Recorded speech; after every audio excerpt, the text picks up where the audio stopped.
विश्वगुरु श्री संत श्रेष्ठ निवृत्तीनाथ महाराज यांची वारी आता पोहोचली आहे राहुरी तालुक्यातल्या वांबोरी गावात. आपण पाहू शकतो मोठ्या संख्येने परिसरातले नागरिक असतील, भाविक असतील, माऊलींच्या दर्शनासाठी या ठिकाणी गर्दी करताना दिसून येत आहे.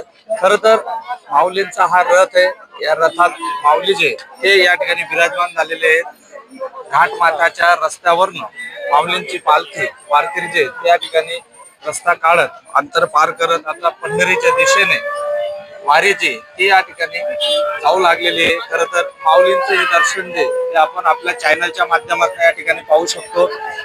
माऊलींचं दर्शन घेण्यासाठी मोठ्या संख्येने पंचकृषीतले नागरिक जे ते या ठिकाणी येत असतात आणि माऊलींचं दर्शन जे ते घेत असतात. खरं तर माऊलींच्या वारीची आतुरता जी ती वारकऱ्यांना असते, भाविकांना असते. त्याचबरोबर वारी मार्गात जे गाव असतात त्या गावातल्या लोकांना माऊलींच्या आषाढी वारीचं एक आगमन ज्या वेळेस होतं त्यावेळेस प्रत्येक गावात जे ते एक आनंदाचं, उत्साहाचं, भक्तिमय वातावरण जे ते या ठिकाणी दिसून येत असतात. कॅमेरामन तुषार टेपलेसह खुशाल पाटील, अहिल्यानगर, राहुरी, वांबोरी.